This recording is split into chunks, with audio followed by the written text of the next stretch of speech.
Okay, 9:10 eh. Oh, 9:08 ng gabi. So, good evening everyone. Welcome sa ating vlog. So, nagustuhan ko po yung ating thumbnail na yan. Yeah. Sa Great Tribulation, talagang magdidesisyon ng mga tao eh. Alam niyo po bang isa sa mga napansin ko sa Diyos, sa Panginoong Hesukristo, mahalaga ang desisyon sa Kanya eh. Kasi hindi tayo ginawang robots. Hindi tayo ginawang disusi. Hindi tayo ginawang do this, do that, do anything na ganito, ganyan. Hindi. Free will. Ito yung isang salita lang sa English, choice. Merong choice ang bawat tao. Kaya tumanggap sa kalooban ng Diyos. Ito po yung walang iba kundi yung pagtanggap sa libreng regalo, alok ng kaligtasan, o tanggapin yung opposite, yung alok na regalo ni Satanas. Aba, tandaan po ninyo, si Satanas man ay nag-aalok din ng regalo para pumunta sa impyerno ang tao. May regalo rin yun. Bakit ka ninyo? May mga temporaring pleasure na iniaalok ang demonyo, ang diablo. So, talagang makikita po natin dito. Napag-aralan ko ngayon lang, yung choice, pinapagana sa Diyos at pinapagana rin sa demonyo. Ang masaklap nito, yung mga naiwan sa rapture, talaga pong nakakadurog ng puso. Naiwan sila ng rapture, hindi nila alam yung kinasadlakan nila.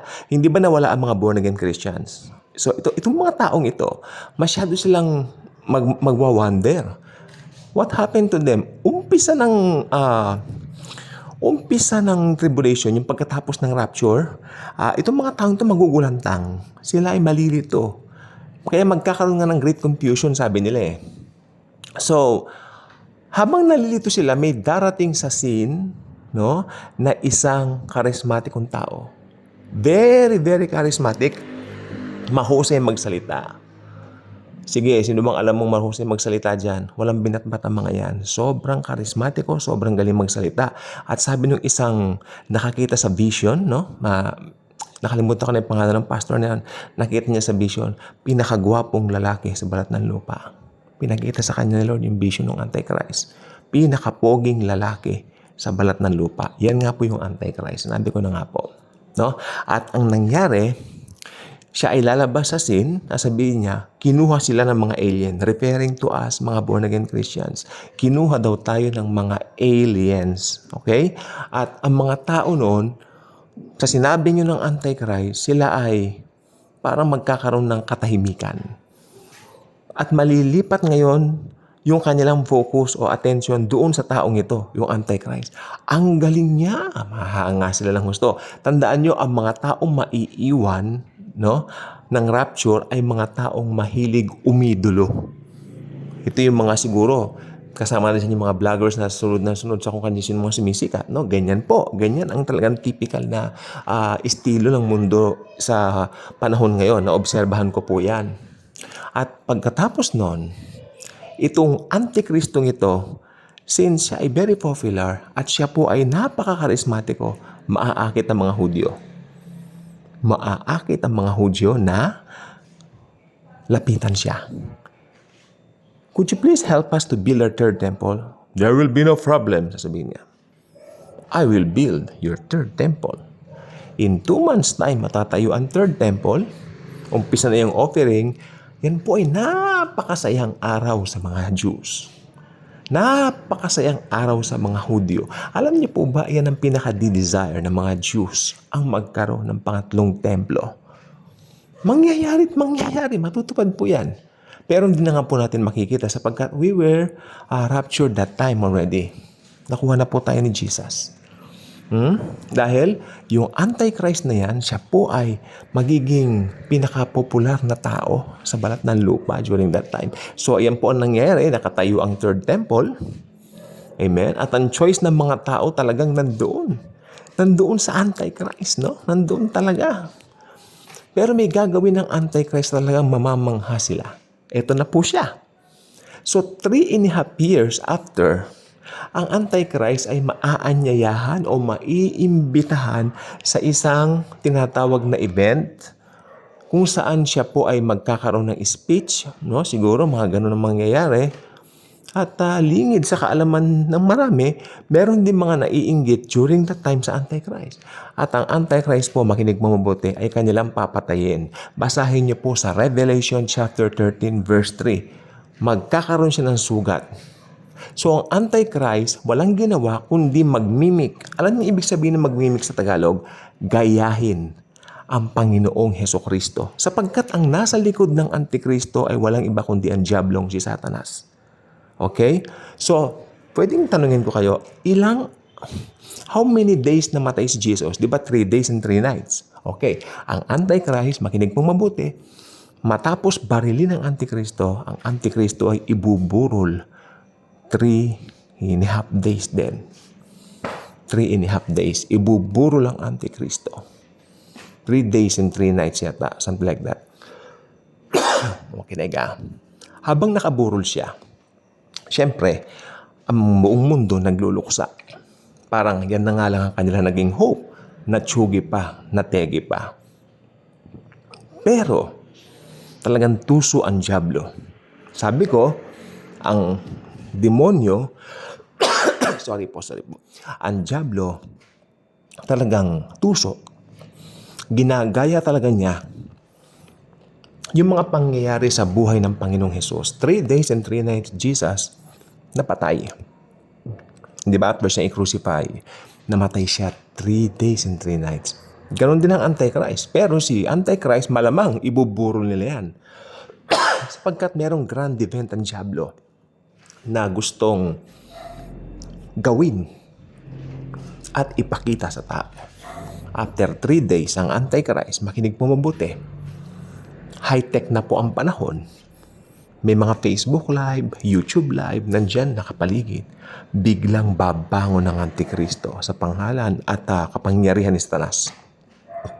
Ang Antichrist ay tatayo mula sa kanyang ataol. Mamamangha ang buong mundo. Eto na po. Yan po ang magiging lisensya para ang Antikristo mag-require ng something sa mga tao.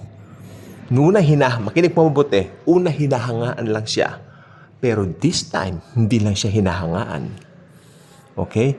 Talagang nagkakaroon na ng attachment yung mga tao sa kanya. Okay, that's it.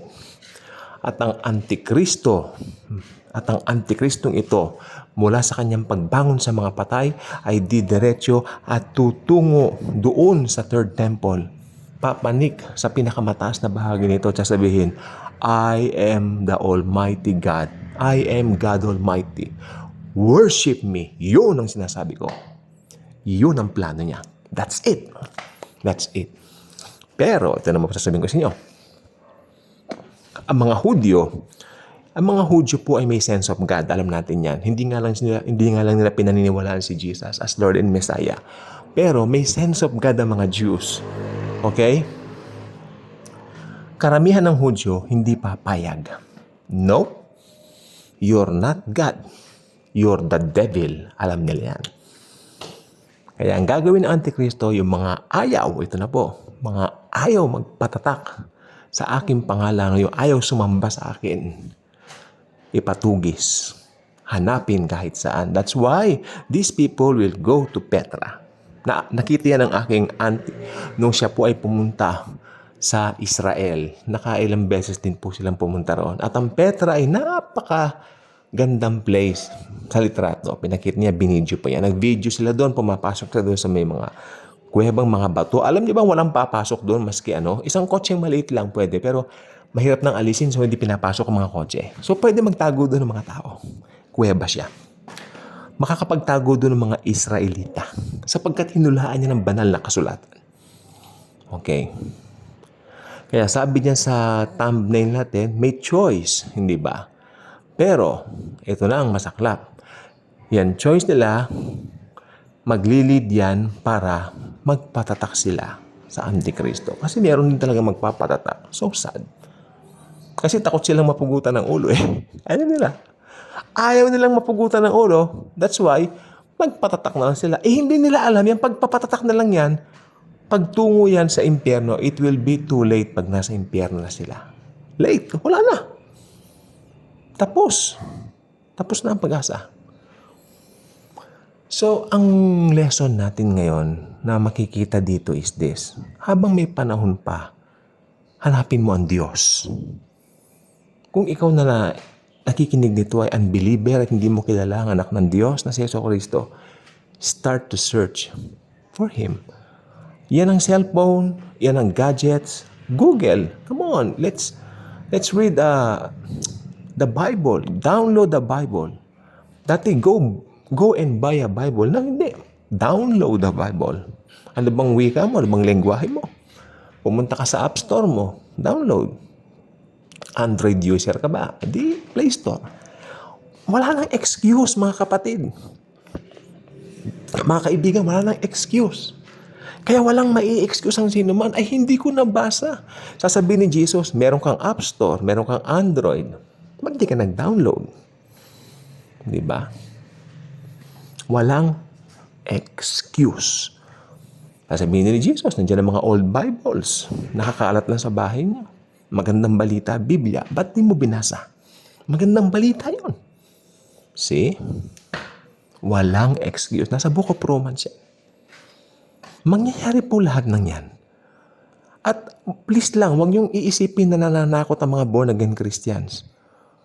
Kung ganyan ang kaisipan ninyo, nananakot, may nag-comment pa rito, hindi totoo yan. Kanya. Fine. You know what? Kami mga born-again Christians na nag-preach ito, hindi kami affected yan. Kayo ang affected. Hindi nyo kami mapagmamalakihan of rejecting the message, the gospel. No. Sapagkat ito, nandito kami para po sa inyo kasi mahal namin kayo. And yet you will react like that, comment on the comment section like that, parang kayo pa nagmamalaki. Alam niyo, pag napunta na kayo sa hell, wala na pong atrasan yan. There's no way out in hell. Once you're there, you're forever there. Bye-bye.